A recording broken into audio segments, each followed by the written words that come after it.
লাহোৱাল থানাত মই আহিলোঁ 17 তাৰিখে যিটো মানে লাহোৱাল খণ্ড প্ৰাথমিক স্বাস্থ্য কেন্দ্ৰত যিটো ঘটনা ঘটি গ'ল মোৰ লগত লগতে হস্পিটেলখনৰ লগত তেখেতৰ নাম আছিলে কাঞ্চনজ্যোতি গোহাঁই। পিছত গম পাইছোঁ তেখেতে যিখিনি তাত হুলস্থুল কৰিলে চিকিৎসকসকল আৰু আমাৰ কৰ্মচাৰী নাৰ্ছসকলক যিখিনি মিছবিহেভ কৰিলে নিজে মাতাল হৈ পেলাই, তাৰপিছত আমাক কৰ্মত যিমানখিনি বাধা বিঘিনি কৰিলে, বাধা দিলে, সুচাৰুৰূপে আমি একো কৰিব নোৱাৰিলোঁ।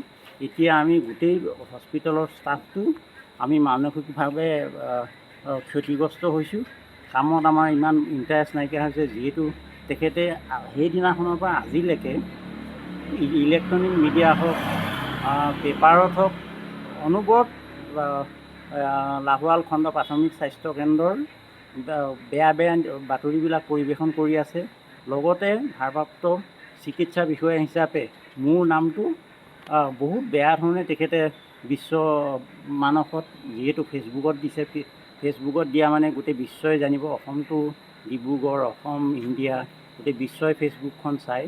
গতিকে গোটেই ফেচবুকত গোটেই বিশ্ববাসী সেইটো গম পাইছে, মোক তেখেতে মানসিক হেয় প্ৰতিপন্ন কৰিছে। গতিকে তাৰ এটা সুবিচাৰ কৰিবৰ কাৰণে মই আজি লাহোৱাল থানাত আহিছোঁ আৰু তেখেতৰ হৈ পেলাই মই কমপ্লেইন ইয়াত লজ কৰিছোঁ।